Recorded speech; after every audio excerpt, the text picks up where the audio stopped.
आप सभी को मेरा प्यार भरा नमस्कार। बच्चों, पिछले वीडियो में समापन के पश्चात से आगे राष्ट्रीय आय से जुड़े कुछ नए तथ्यों को लेकर मैं चंद्र प्रकाश सिंह आज पुनः आपके सामने आया हूं।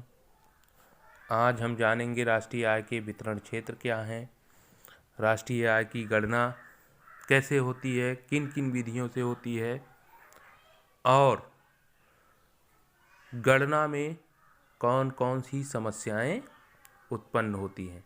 इन सब चीज़ों को मैं आपके समक्ष साझा करूंगा। तो आइए चलते हैं। सबसे पहले यहाँ से राष्ट्रीय आय के वितरण क्षेत्र क्या हैं। राष्ट्रीय आय के वितरण क्षेत्र 3 भागों में विभक्त हैं: प्राइमरी सेक्टर, सेकेंडरी और टर्सरी सेक्टर। प्राइमरी सेक्टर का जो अंशदान है राष्ट्रीय आय में वो लगभग 17% है। आइए जानते हैं प्राथमिक क्षेत्र किसे कहते हैं, इसके अंतर्गत किन किन कार्यों को सम्मिलित किया जाता है।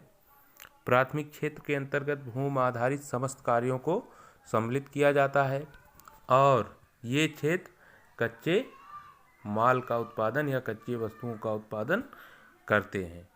इसके अंतर्गत कृषि, पशु, भूमि खनन और वन्यजीव उत्पाद आदि चीज़ों को सम्मिलित किया जाता है। किस किस चीज़ों को सम्मिलित किया जाता है? कृषि, पशु, भूमि खनन, वन्य जीव उत्पाद, जो भी चीज़ें हैं उन सब चीज़ों को, जो भूमि आधारित चीज़ें हैं उनको सम्मिलित किया जाता है। इसका योगदान कितना है? ये डोमिनेट करता है 17% राष्ट्रीय आय में, प्राइमरी सेक्टर। अब बात आती है सेकेंडरी सेक्टर की। सेकेंडरी सेक्टर 29% अंशदान देता है राष्ट्रीय आय में और इसके अंतर्गत निर्माण, विनिर्माण तथा विद्युत उत्पादन से जुड़े कार्यों को सम्मिलित किया जाता है। निर्माण, विनिर्माण और विद्युत उत्पादन से जुड़े कार्यों को सम्मिलित किया जाता है। जैसे उद्योग हो गए। उद्योग क्या करते हैं? उद्योग निर्माण का कार्य करते हैं और उसके बाद विनिर्माण में हो गया सड़क निर्माण, खाद्य प्रसंस्करण आदि चीज़ें और विद्युत का उत्पादन। ये सब चीज़ें सम्मिलित की जाती हैं कहाँ? द्वितीय क्षेत्र में। और इसकी जो हिस्सेदारी है राष्ट्रीय आय में वो 29% की है। अब टर्सरी सेक्टर की बात आती है। टर्सरी सेक्टर के अंतर्गत इसे सेवा क्षेत्र भी कहते हैं। इसके अंतर्गत परिवहन, बैंकिंग, बीमा आदि क्षेत्र को सम्मिलित किया जाता है और इसका जो अंशदान है वो 53.5% है। इसका अंशदान कितना है? 53.5% है।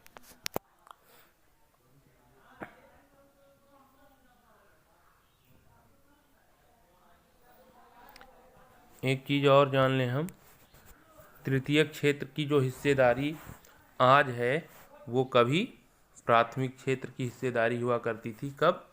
जब हमारा देश आज़ाद नहीं हुआ था या आज़ाद होने के लिए संघर्ष कर रहा था, तब कृषि क्षेत्र की जो सहभागिता थी जीडीपी में या नेशनल इनकम में वो 55 और 60 के बीच थी। अन्य क्षेत्रों के मुताबिक यह काफ़ी आगे था, लेकिन ज्यों-ज्यों विकास और भौतिक संसाधन अपने देश को उपलब्ध होते गए बढ़ते क्रम में, त्यों-त्यों प्राथमिक क्षेत्र की सहभागिता कम होती गई, द्वितीयक की बढ़ती गई और द्वितीयक से भी अधिक तृतीय क्षेत्र जीडीपी में अपने शेयर को बढ़ाता गया। ठीक, अब हम आते हैं राष्ट्रीय आय की गणना। भारत में राष्ट्रीय आय की गणना के संदर्भ में जानेंगे। भारत में राष्ट्रीय आय की गणना सर्वप्रथम दादा भाई नौरोजी के द्वारा 1868 में की गई। उस समय अनुमानित प्रति व्यक्ति आय 20 रुपये वार्षिक थी, यानी कि एक वर्ष में एक व्यक्ति भारत का 20 रुपये कमा रहा था। कब? 1868 में। उसके पश्चात 1931 के दरमियान डॉक्टर BKRV राव द्वारा पुनः वैज्ञानिक पद्धति या वैज्ञानिक मानक के अनुसार राष्ट्रीय आय की गणना की गई और उस समय प्रति व्यक्ति आय 68 रुपये हुआ करती थी उस समय। वर्तमान समय में भारत में राष्ट्रीय आय की गणना देखिए, यहाँ से राष्ट्रीय आय की गणना की जिम्मेदारी CSO सेंट्रल स्टैटिस्टिक ऑर्गेनाइजेशन या केंद्रीय सांख्यिकी संगठन करता है। इसकी स्थापना 2 मई 1951 में हुई थी। इसका मुख्यालय नई दिल्ली में है। वर्तमान आधार वर्ष जो CSO का है गणना करने का, जो वर्तमान आधार वर्ष है वो 2017-18 है। पूर्व का आधार वर्ष 2011-12 था। और CSO की गणना को सुलभ बनाने के लिए सहायक के तौर पर नेशनल सैंपल सर्वे भी CSO की मदद करता रहता है। इसकी स्थापना 1950 में हुई थी। यह राष्ट्रीय आय की गणना में CSO की मदद करता है। कौन करता है? National sample survey NSS। अब हम आते हैं राष्ट्रीय आय की गणना किन किन विधियों से करते हैं। तो पहली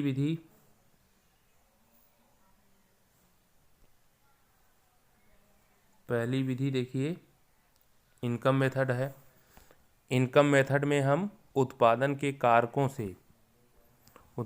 कारकों के मिलने वाले प्रतिफल को जोड़ते हैं। जितने भी अपने देश में उत्पादन कारक हैं उनके जो प्रतिफल हैं, उनसे जो उत्पादन हो रहा है, अंतिम उत्पादन जो हो रहा है जिसका उपभोग उपभोक्ता करता है, उनके प्रतिफल को जोड़कर हम नेशनल इनकम का पता लगाते हैं। यह विधि बहुत विश्वसनीय नहीं है क्योंकि सभी लोग सार्वजनिक तौर पे अपनी आय की घोषणा नहीं करते।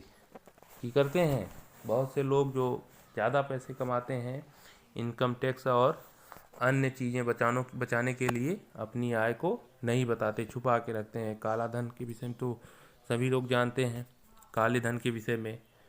और वर्तमान की सरकार भी इसी एजेंडे के साथ जो है काफ़ी दिनों से राजनीति कर रही है। विपक्ष भी इस पे काम कर रहा है। सभी लोग जानते हैं कि ये सार्वजनिक तौर पे अपनी आय की घोषणा नहीं करते कुछ लोग। और दूसरी जो विधि है वो है व्यय विधि, इग्जेस मेथड। इसमें जो है व्यय और बचत, देश में हो रहे व्यय, राष्ट्रीय स्तर पे हो रहे व्यय और बचत को ज्ञात करके राष्ट्रीय आय का पता लगाते हैं। यह विधि भी विश्वसनीय तब तक नहीं होगी जब तक दोनों तथ्यों का ज्ञान हमें नहीं होगा। दोनों तथ्य कौन है? बचत और व्यय का ज्ञान होना आवश्यक है, तभी राष्ट्रीय आय की गणना संभव हो पाएगी। समस्या इसमें क्या है? इस विधि में, व्यय विधि में समस्या यह है कि भारत में फर्जी तौर पर बिलों का वितरण होता रहा है। पहले वैट को बचाने के लिए, अब GST को बचाने के लिए लोग, फिर इनकम टैक्स को बचाने के लिए लोग फर्जी बिलों पर हस्तांतरण करते हैं, लेन देन का कार्य करते हैं। फर्जी बिलों का मतलब आप कोई सामान लेने जाइए, पक्की रसीद आपको नहीं मिल सकती। पक्की रसीद अगर दे रहा है दुकानदार तो उसकी कमाई का कुछ शेयर गवर्नमेंट के खाते में चला जाता है। इस कारण से वो लोग पक्की रसीद आपको नहीं देते। तीसरी विधि सबसे कारगर विधि है राष्ट्रीय आय की गणना में।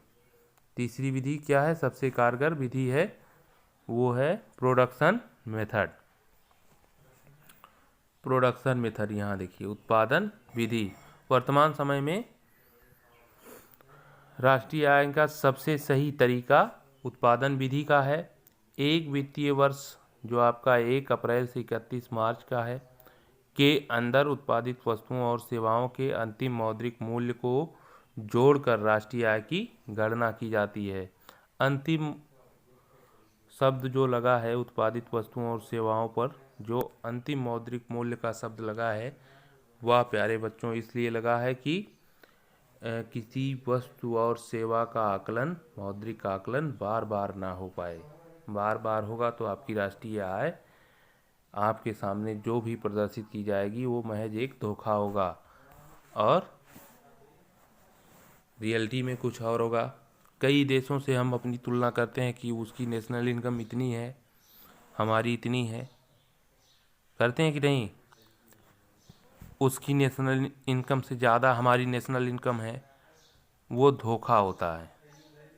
जैसे हम कर लेते हैं किसी छोटे देश से, ऑस्ट्रेलिया से अपनी तुलना करते हैं, तो दोनों के जो फैक्ट निकल के आते हैं नेशनल इनकम के, वो बराबर होते हैं। लेकिन पीसीआई की बात करें, पर कैपिटा इनकम की बात करें, तो हमसे 4 गुना अधिक पर कैपिटा इनकम प्रत्येक व्यक्ति आय ऑस्ट्रेलिया की अधिक है, अपनी कम है। अपने यहाँ जनसंख्या की मार है, वहाँ जनसंख्या कम है। ये सब चीज़ें आपको समझनी पड़ेंगी, ठीक है। अब हम आगे चलते हैं, देखिए हमने बता ही दिया था कि अंतिम उत्पादन ही क्यों, ताकि एक वस्तु को बार बार जोड़ा ना जा सके। अब पीसीआई पे आ जाते हैं, पर कैपिटा इनकम निकालने के लिए टोटल नेशनल इनकम को टोटल पॉपुलेशन से भाग दे देते हैं। टोटल नेशनल इनकम को टोटल पॉपुलेशन से भाग दे देते हैं, पर कैपिटा इनकम आ जाती है। कुछ फैक्ट जो है, वन लाइनर क्वेश्चन जो है वो हम जान लेते हैं। पीसीआई में अभी हाल ही में भारत का 126वां स्थान है। सर्वाधिक प्रति व्यक्ति आय वाला राज्य भारत का गोवा है। सबसे कम प्रति व्यक्ति आय वाला राज्य भारत का बिहार है। सर्वाधिक प्रति व्यक्ति आय वाला केंद्र शासित प्रदेश आपका न्यू दिल्ली है। वैज्ञानिक आधार पर राष्ट्रीय आय की गणना का सबसे पहला प्रयास BKRB राव द्वारा किया गया। कब किया गया? 1931-32 में। उस समय ₹62 प्रति वर्ष एक भारतीय व्यक्ति की वार्षिक आय थी, और CSO का गठन 1951 2 मई। ठीक है, इतनी चीज़ें आज हम जानेंगे। इसमें कोई भी डाउट आपको रहता है तो कमेंट बॉक्स में आप लिख करके हमें भेजें, तुरंत उसका निदान होगा। और फिर ऐसे ही शॉर्ट वीडियो के साथ मैं पुनः आपसे रूबरू होऊंगा। तब तक के लिए नमस्कार।